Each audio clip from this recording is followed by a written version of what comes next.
Celtics Lab is brought to you by Prizepicks. Alrighty, welcome to the Celtics Lab podcast brought to you by Prizepicks, the exclusive fantasy basketball partner of the CLNS Media Network. I'm Cameron Tebbets here in Brookline, Massachusetts. I'm joined by Alex. Happy birthday, Justin Tatum. Goldberg. I can read again, Alex, down in Brooklyn, I'm so happy New for York. you. And Dr. Justin Quinn in Mexico City. What's up?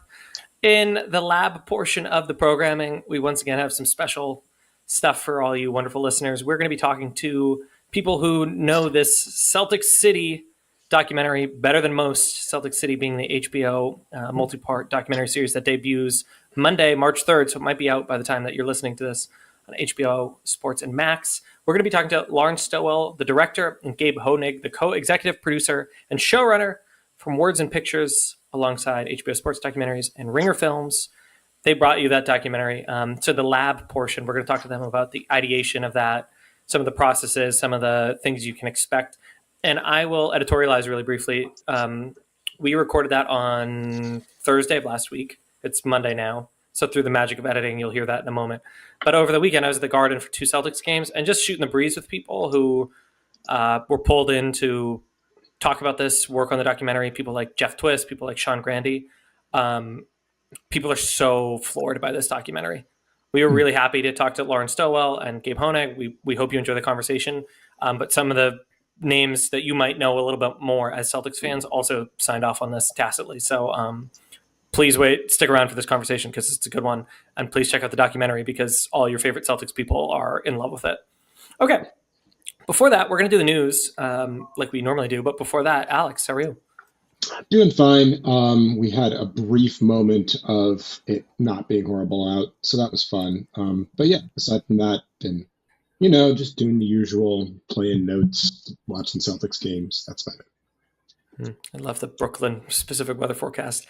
Dr. Justin Quinn, I know how things are down in Mexico City, but how are you? Well, the ever-present allergies have finally gone away. I'm hoping they stay away. And yeah, I've got some wonderful street vendor music going on. I hope it's not too loud for the rest of the podcast. Things are great. Great. There's our requisite. How are Alex and Justin doing today? Okay, let's do the news. I suppose, no offense, you guys are doing better than Anton Watson. He just got cut by the Celtics. He was a rookie. He was on a 2-way contract. He was not playing great in the G League. It's possible the main Celtics re-signed him. I would push back on. He was playing okay. He just wasn't shooting, which is, I think, kind of important for the Celtics. Sure. So maybe it's Monday afternoon. We don't know. Maybe they'll re-sign him to a G League contract. He could certainly join another team. The deadline for signing 2 ways is March 4th, so that would be soon. But he could join a G League team straight up. He's a young man. He's got his future ahead of him. But that was certainly a surprise. I didn't know anyone who saw that coming. And then shortly thereafter, we got news that the Celtics are signing Miles Norris to a 2-way contract. He most recently played for the Memphis Hustle. He's a 6'10" forward. Justin, what else should we know about Miles Norris? He's probably not 6'10". I've heard some conflicting reports that he's as short as 6'7". But the key thing for him, I think, really is that he can defend a bit. He's long and lanky, but most importantly, he shoots the three pretty well at volume. He shoots, I think, close to 9 attempts per game at just under 40%, which is, something that will very much interest the Boston Celtics. Yeah, that's good stuff. I think with G League players, it's just like you're taking swings on guys who have the tools that they could eventually fill out an end of the bench spot. For Anton Watson, he was a crazy athlete, and that was, I think, kind of always the appeal of him. But, Boston is just hunting for 3-and-D wings. That's kind of their entire modus operandi under Brad Stevens. So it does make sense. I think Anton Watson will eventually land somewhere. He's still, like you said, he's young and he's got a lot of athletic upside. So in the right place, who knows? Yeah, we don't have to spend too long on a 2-way guy, but also the Celtics have done great work turning guys like Sam Hauser, turning guys like Luke Cornett into NBA role players. So we'll keep an eye. Welcome to Boston to Mr. Norris. He was just in Boston, according to his Instagram today. So we'll see. Other news, actually, this is much more impactful, arguably, is Jrue Holiday is injured. Friday, he was a late scratch before the Celtics lost to the Cavs with what's called mallet finger.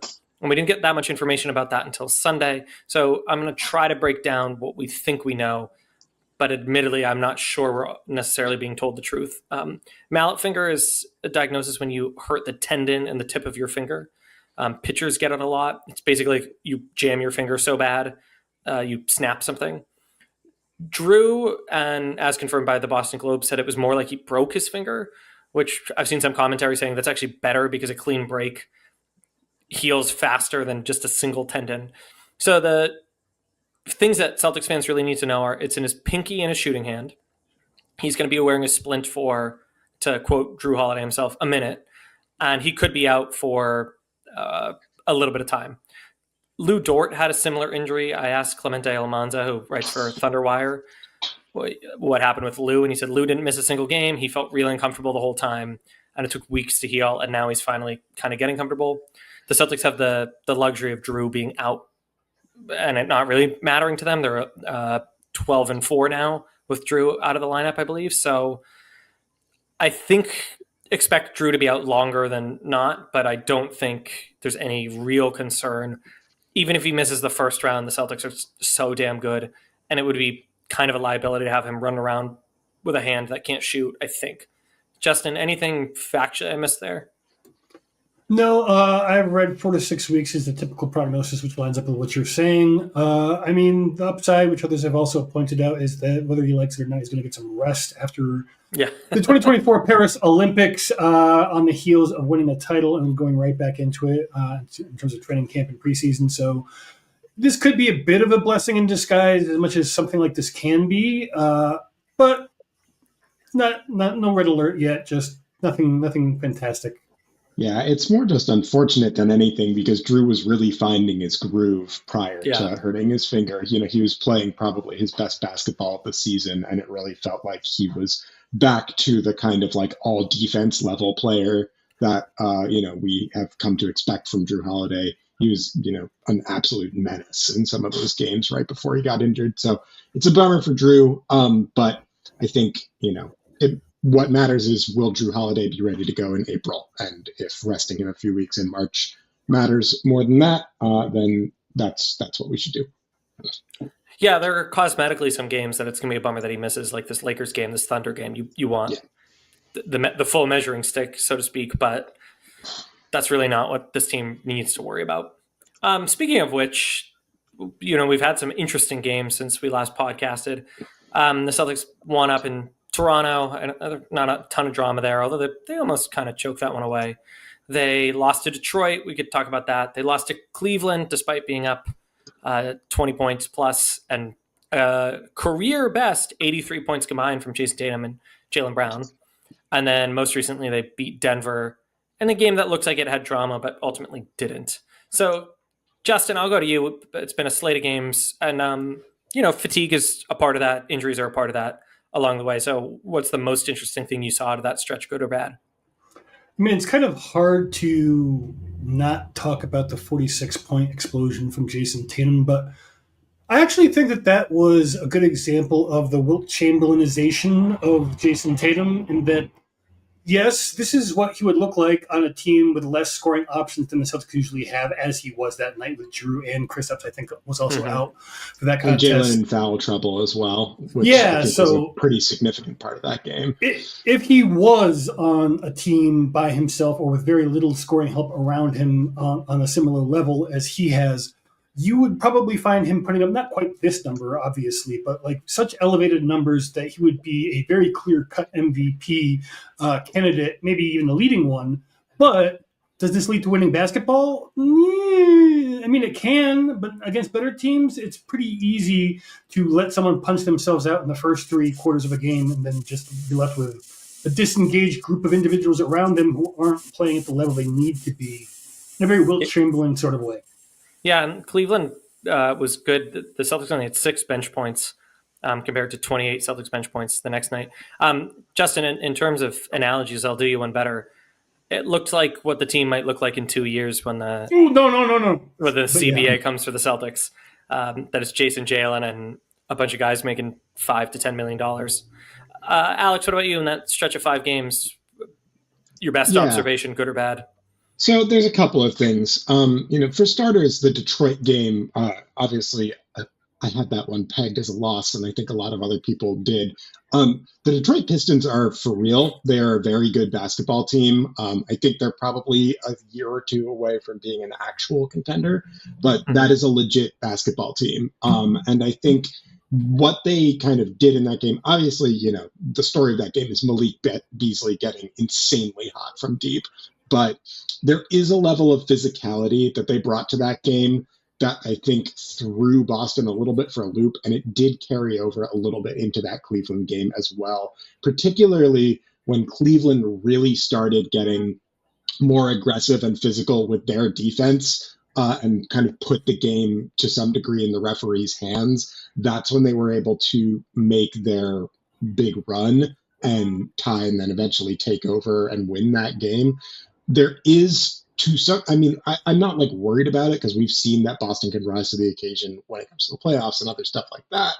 But there is a level of physicality that teams can bring on Boston when Porzingis and Jrue are both out that throws them off their rhythm, and particularly, I think, kind of gums up a lot of their bench offense stuff, which is fairly important for them.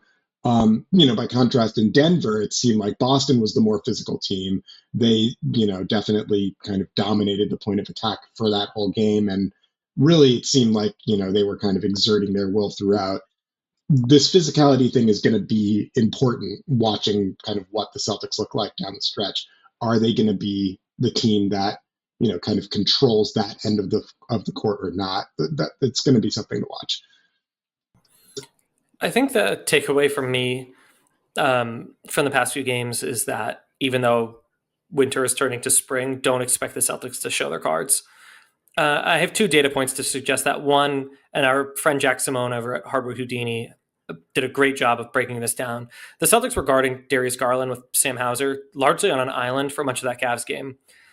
That to me is not something to expect in the spring and the postseason, and was either more about the Celtics tinkering or the Celtics messing with the Cavs or doing some shenanigans with Sam Hauser. But I don't know what to pull from that game when Darius Garland got basically a free pass with Sam Hauser on him. And Sam served admirably, kind of sputtered at the end. Another reason I don't think the Celtics are going to show their cards is after the Nuggets game. Actually, I think Jack asked the question, so this is a Jack-centric episode. He said, how do you game plan? Someone asked, how do you game plan for Nikola Jokic? And Joe said, we didn't even talk about Jokic in preparing for this game. We talked about the other guys. Come on, dude. That's not true. That's absolutely not true. So I don't think the Celtics are showing their cards to the media. I don't think they're showing their cards to their opponents. I think we're still in tinker mode. I mean, we're still getting Drew Peterson first quarter minutes here. So the Celtics, I think, are pretty content to land where they may in the standings. It still looks like it's going to be the 2 seed. And let's have a lot of fun down the stretch. I'm pumped for this Lakers game, but I don't think we can make assumptions about what is to come anymore. Just as an aside, I was talking to some reporters the other day about how much the Celtics press, the PR and the marketing team keep tabs on the press. And we decided they probably have a few burners out there, whatnot. I don't think they listen to this podcast, but if they do, Joe Mazzulla did something very nice for me that's private. And I just want to say thanks, Joe. If you're listening, thanks for being a listener. I hope you like and subscribe to never miss an episode. And thanks for that. Otherwise, a few more bits of news and then on to the lab. Tacko Fall is going back to the CBA. He was down in New Zealand in the NBL, the National Basketball League in Australia and New Zealand. He's headed back to China. Dr. Quinn, I didn't know that. Where in China is he playing? Ooh, boy, I think the Flying Monkeys, I can't remember the name. Nanking, I think. I could be wrong about that. I am no master of the CBA, unfortunately, at least not this one. And really not the other one either. As someone who's about to teach World War II, my students who are of Chinese origin, they laugh when I say Nanking because it's Nansing, but I just try to politely pronounce things. I can't. I can't even pronounce words in English. I mean, is there any player who, like the media, the Celtics media by and large, talks about more that hasn't been in the NBA now for like 3 years than Tacko Fall? I don't think. I mean, Isaiah's close. Maybe Yeah, the I trick guess is it's just to very be a different close. size. Yeah. Yeah. Whatever. Taco's a friend of the pod. I had a nice time catching up with him at the Museum of Science. Incidentally, I was asking him about his plans for next season, and he didn't tell me China. So either he's not a friend of the pod, or it just came together in the past week. Okay. I'm sure Jason is a friend of the pod. So Jason, happy birthday. The kid is 27, and not so Jordan much. Walsh as well. Jordan Walsh, figure. happy birthday. Yeah. Jordan Walsh, respectfully, does not have the same resume that Jason Tatum has here on his birthday, but not yet. Any way you slice it, Jason is headed to the Hall of Fame and some. I mean, the statistical analogies. Actually, I have a breaking piece of news. I can't believe he wasn't player of the month in February. I suspect it's because he kind of laid an egg against Denver. He kicked so much ass in February, except for that Denver game. Jalen Brunson, congrats. Jason still at 5. He trails Larry Bird, who had 7. I thought he was going to get his 6th. I don't know. Anyways, here's what we're going to do. We are in a second going to pause the action and talk about our friends over at Prizepicks. And then through the magic of editing, you'll hear our conversation with Lauren Stowell, the director, and Gabe Honig, the showrunner of Celtics City, which debuts March 3rd. It's an HBO sports documentary. It's brought to you by Ringer Films and Word and Pictures. Thanks very much to Lauren and Gabe for their time. Thank you for listening. And thanks to our friends at Prizepicks for powering this podcast. So let's talk about them, and then away we will go. Basketball's heating up at the pro level, at the college level. Baseball is around the corner. Even they're still playing hockey. And the best way to get in on the action is by downloading Prizepicks. With 10 million members and billions of dollars in award winnings, Prizepicks has made daily fantasy sports accessible to all. You just pick more or less on at least 2 players for a shot to win 1,000 times your cash. That's called running your game. So here's what you do. You download the app. You find a player you're bullish on. Maybe you think the Celtics are really going to give it to Luka when the Lakers are in town and Jason Tatum's going to score a lot of points, or Luka's not going to score a lot of points. You pick over, you pick under, you punch it in, and you watch. If you know what you're talking about, you watch the winnings come in. Plus, they've got flex play, they've got Taco Tuesday, they've got super deals, they've got all sorts of things to make the fun even more fun. And with Venmo, Apple Pay, MasterCard, it's also quick, it's easy, it's safe. So go ahead, get in on the action. What you do here is you download Prizepicks. You punch in the promo code CLNS to get $50 instantly after you play your first $5 lineup. So download Prizepicks. Use the promo code CLNS and get $50 instantly after you play your first $5 lineup. You don't even need to win. How fun is that? So that's Prizepicks. That's called running your game. Thanks to Prizepicks for sponsoring this podcast. And now, one last time, through the magic of editing, please enjoy our conversation with Lauren Stowell, the director, and Gabe Honig, the showrunner of Celtics City, which debuts March 3rd. It's HBO sports documentaries, Ringer Films, and Words and Pictures joint. You're truly going to love it, and we hope you love this conversation. So thanks for listening. We'll catch you next week. Adios. All right. As promised, we're going to get into the Celtics lab, and we're going to talk about Celtics City, the new documentary from HBO Sports, from Ringer Films, and World and Pictures presents. We really want to talk about this documentary because we love history on this, and we figured we'd talk to two people who know a lot about the show. So as promised, we're going to talk to Lauren Stowell, the director, and Gabe Honig, the co-executive producer and the showrunner. So Lauren and Gabe, welcome to the show. How are you? Doing well. Thank you for having us. Yeah, thank you. So what we do when we have big cheeses on the podcast, rather than try to have a 5-person conversation on Zoom, we just break it into little bits. So I'm going to swing things over to Alex, who's going to talk to you kind of about the macro view of the documentary. I'll do a little bit of history stuff, and then Dr. Quinn is going to close up shop with even more history stuff. So Alex, take it away. All right. Well, first off, thanks, folks, for being here. Really appreciate it. I'll try to be fairly quick. Celtics City, obviously a documentary that I and everybody else on the pod are really looking forward to. Gotten a chance to take a look at a little bit, but very excited about kind of where it's going. For those who kind of don't know, let's start with just kind of the elevator pitch. What is it about this series that sets it apart from the many other Celtics documentaries that are out there? Yeah. Well, for one, this one is the definitive complete story. It's not told in bits and pieces or your favorite iconic moments or eras. We're starting from Red Auerbach getting the job, Walter owning the team, through Banner 18, and the journey to that last championship that they just won. So I think from that perspective, like that's going to be different. But I think also with this story, we knew that there were so many layers to it that went beyond just these iconic names and iconic moments, but that there was a real, genuine connection between the Boston Celtics, the city of Boston, and American history, and really the story too of Black empowerment in America that comes through from Bill Russell to Jaylen Brown and that lineage. So we were very interested in unpacking all of those layers. Very, complicated layers at times, but I think that is what is going to set this apart from maybe what's been done before. Gabe, tell us a little bit about how this came to be and what it's trying to do as a documentary. Lauren, you gave a great intro there and you mentioned some of the things that set it apart, but what's the kind of specific angle that you were really trying to drill down on? I mean, the project came to be like a couple years before I came to be on the project.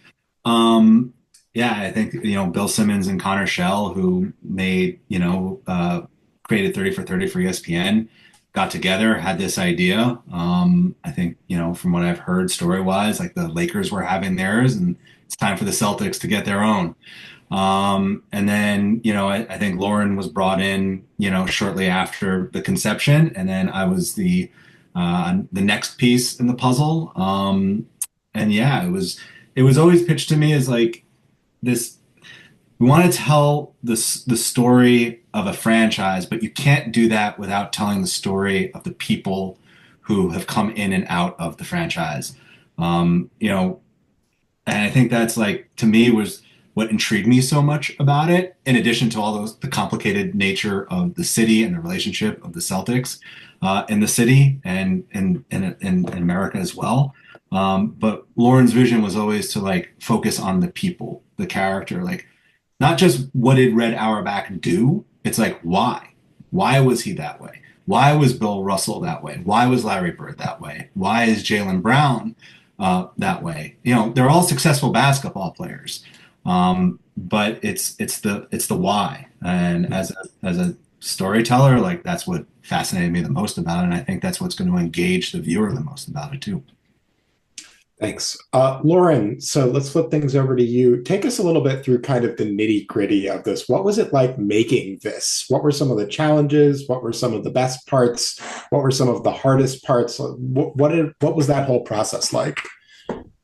It was a process, Alex. I think, over the 2 years that, we were immersed, and I mean immersed in this, there was not a day or an hour that went by that we were not thinking about this story, reading about it. I mean, from the outset, there is not one definitive text of the story of the Boston Celtics, right? We had to read 20 to 30 books, every member of our team, just to try to immerse ourselves in every era, for 8 decades of history. So from that to that, from that perspective, I think that was a huge challenge. I think the next biggest challenge was just also thinking about like what Gabe is saying, the people, right? And, I would think a lot about Red and Bill Russell and how are we going to make people feel for them? How are we going to make people feel like they know them, that they're almost speaking from the grave, right? Like we used to talk about our team when we would talk about like the echoes of the ghosts of the garden almost. We really wanted, it's difficult, but we really wanted to bring them to life. And some of that, we were able to, spend time with Red's daughters and, Bill's daughter, Karen, and go to their homes and, see the old suitcase that Red used to pack when he was, that says head coach on it. And, he would put his family photos and books in there. And we just really tried to immerse ourselves in these people, and try to thread those stories through every episode. We wanted Bill to be present in the '08 championship because he organically was through Kevin Garnett, and thinking about Red's presence, like when Doc Rivers lights up the cigar after they win in '08. Like we were able to see that there are these connections, even Jason Tatum with JoJo White, like in episode 3, there were ways that we had to try to weave the narrative together, but keeping ever present those founding fathers, including Bob Cousy. I don't want to leave him out of this. He's a huge part of it. But we tried to keep that history present through every decade that we covered. Over Gabe? here, and just coming from the kind of historical perspective, this podcast tries to take the long view as well. So very excited for that. Last question on mine, and then we're going to swing things over. Gabe, you mentioned Bill Simmons earlier. He is perhaps the most notable Celtics superfan in the world right now. He's an executive producer on the project. What was it like working with someone who, as an executive producer, cares that much about the team and has that depth of knowledge? Kind of a rare thing for a producer in many respects. Yeah, I mean, that's what intrigued me about the project. It was, I look at all these things as like,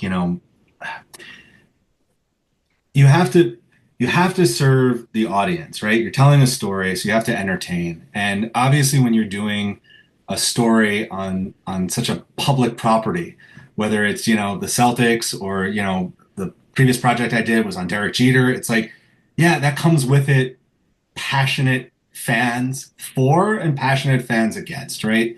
And yeah, there was a huge sense of responsibility. Bill is like, one of the strongest basketball minds, not just Celtics wise, like he's a basketball historian. And yeah, we wanted to tell our story our way, or the story our way.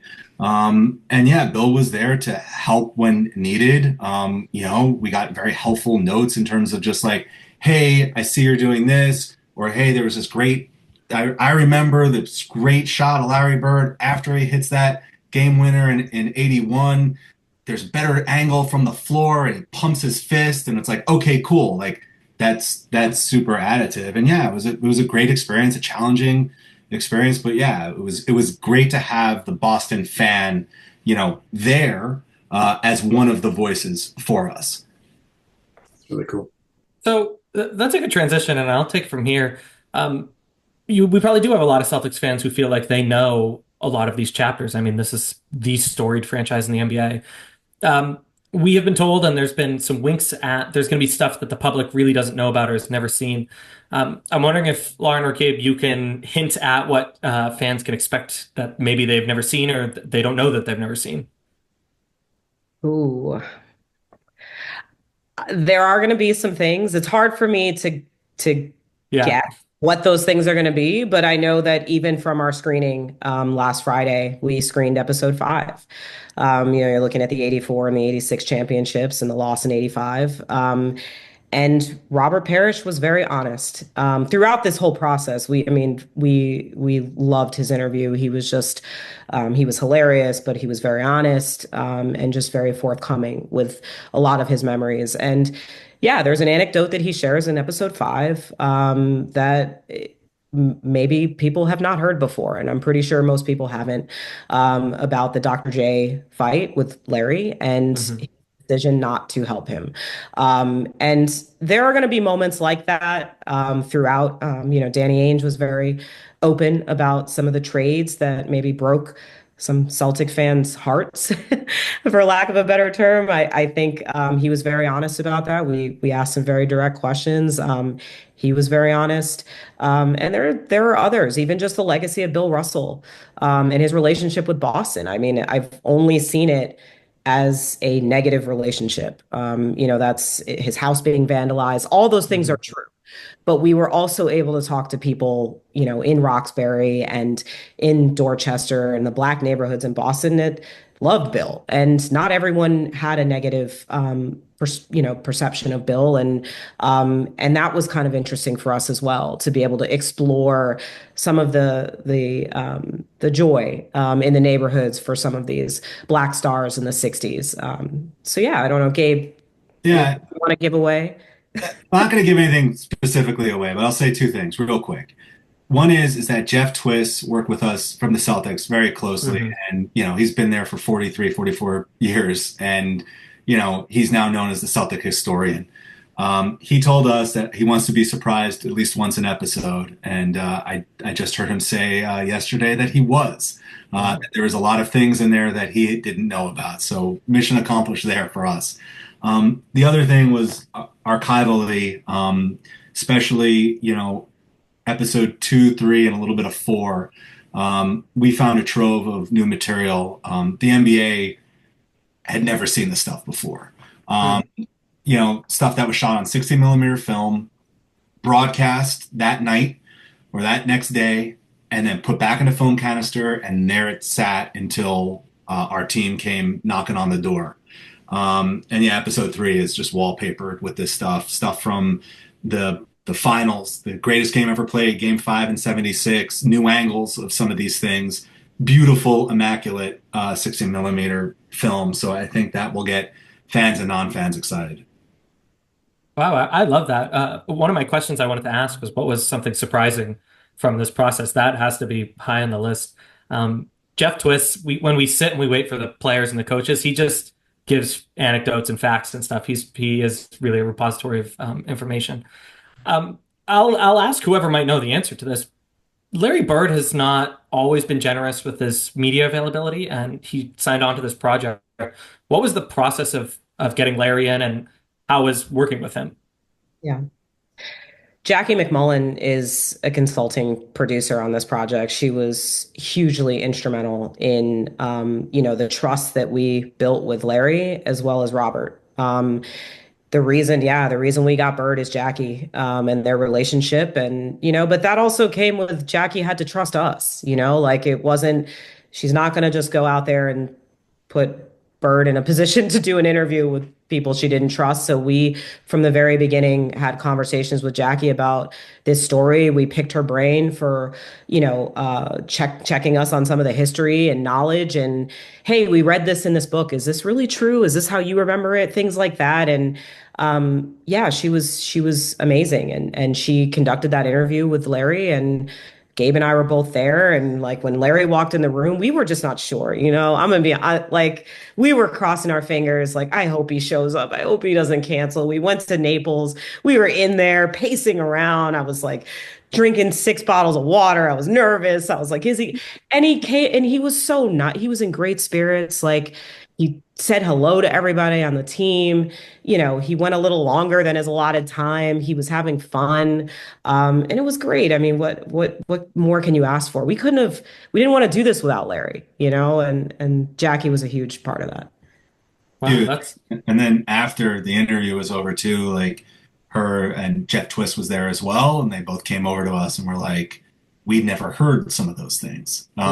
And that gave me goosebumps, because I'm like, okay, cool. And yeah, you never know in the moment. Sometimes you really know of a bite when you hear it live. You're like, okay, that one for sure. But most of the time, you're like, okay, it's all part of the puzzle that we have to put together. But yeah, and working with Jackie was just like a treat. She hates when I say this. As a kid growing up, like, she was one of the people I looked up to. And to be able to like watch her work and to be able to work with her and bounce things off of her was like, yeah, that's one of the highlights of this project for me. Yep. Yeah, no, for sure. Sometimes you get to see her at the Garden because she pops in for projects. It's a real treat. Just quickly, and then Justin has kind of more granular history questions. Gabe, as the showrunner, we lost Bill Walton while this project is coming together. What is that? I mean, he's such a titan in the NBA, such a titan for the Celtics, but you also are tasked with a project. How does that change, what is in front of you day to day? It didn't. We lost Bill Walton, we lost Jerry West, and when both of those guys passed away, like, we had already been using material from them. We had some discussions about should it change what they said, especially for Bill. I guess both of them actually did talk about, in some ways, like, they talked about like how they will feel up until the day they die. but at the end, like, yeah, we were true to the story and the moments that they were talking about. Um, and just, there's so many times on this project in the 2 years, and Lauren will probably laugh because there's also moments where I didn't express this, just being like the gratitude that I felt that we were able to talk to so many special people, that Bill was in great spirits and great shape that day. I mean, I wasn't there, and it's a huge regret. Like, yeah, I can't be everywhere all at once. And Lauren and the rest of the team got to experience that. Jerry West as well. Like, I'm just filled with gratitude that we were able to talk to them, that they were able to share their truth with us before they passed. Was just, yeah. I mean, we all feel really lucky about that. Yeah. So I wanted to touch on a couple of things you alluded to, maybe got into a little bit, specifically some of the threads you used to tie things together. Could you give us some more hints about some of the continuity between these eras that you picked up on through the production? Both of you, please. Yeah. Off the top of my head, just thinking about, some of the connections that we were able to make. You mentioned Jalen and Bill Russell. That was a really natural, easy one. Again, JoJo White and Jason Tatum, Joe Mazzulla and Red Auerbach. I mean, I didn't know that he, went to the Red Auerbach camps when he was a kid. And, he just was talking about like sitting under the baseline and just watching Red Auerbach walk in when he was a kid and just being in awe of him. And like even in his interview talked about just like, man, like Kevin Garnett walked down this same hallway, Paul Pierce walked down this hallway, like, John Havlicek, and it's figurative hallway, but he felt that connection, I think. And that was something that was important to him, which was surprising to me. And I think like we wanted to try to weave in the modern elements as far as this current team, their journey to the 18th banner, as much as we could. I wish that we were able to do it more, to be completely honest. Spending more time with these guys after they won would have been the cherry on top, but I think that we were able to get substantial interviews with Al Horford and Jason, Jalen, Joe Mazzulla, and we tried to kind of weave them in. But it wasn't as hard to weave Bill and Red in. I think we found those natural intersections throughout, and every episode outline as we were working through it and planning our interviews and mapping out what the episodes would look like. There was always that desire from our end, just as we were storyboarding. How can we get Red into this episode? We feel like, we're starting to lose Red a little bit here in episode 6. How can we bring him back organically in episode 7? So those are things we were always thinking about. And a lot of those times the answer was easy because that's what the Celtics do. Like, those guys are around. When they were around, they were around. Like Paul Pierce, like still like talks about like, yeah, there's Bill Russell. It's just at practice, Lauren was there for the first practice before last season, and there's Satch Sanders and Mal Graham. Like, yeah, they're just, the history is there. It's always there, and that could be a really great thing. It also, I think, adds to the pressure of playing, for the Celtics and in Boston as well. But like, yeah, the past is always kind of informing the present. And that's the way it always felt to us. And those old names were being evoked all the time. Well, I'm going to get you guys out of here with one more kind of combo question that kind of loops all this stuff together. Two of the things that I think probably are going to be present in this are the social activism of the 1960s, and in the more recent era, you kind of alluded to it with Jalen and Bill being an obvious connection, but also the rivalry, the Lakers, the Philadelphia 76ers. Could you speak a little bit about both of those before we let you go? Yeah, I guess if two-part, I guess, yeah, I think the 1960s and Bill Russell inserting himself into the civil rights struggle is obviously a huge part of the end of episode 1 and all of episode 2. It was interesting to kind of see how you could almost mark the progress, right? Of when we see Jaylen Brown and when we see that contract that he's signing as the highest paid NBA player in history at that time. And he in those moments acknowledges obviously the journey, the path that he's walking in, the footsteps. And I think that was kind of cool to be able to see like Bill Russell becoming the first black, head coach, player coach, and then to see Jaylen Brown, making history again. Those things, again, like Gabe is saying, they're naturally occurring.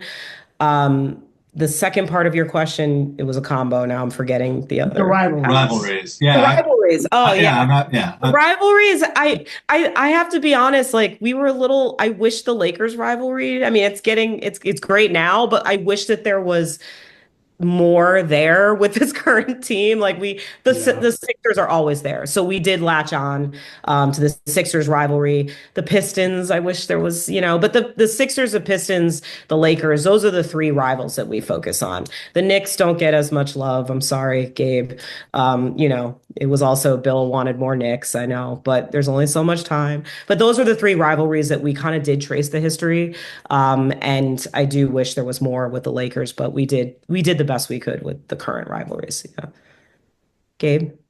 I mean, the last thing about the rivalries, which I found interesting, was the progression. And yeah, it was the Sixers is for the first half, and then the Lakers. And then in the more modern episodes, it actually reflects the NBA. Because the rivalries weren't specific teams. It was LeBron.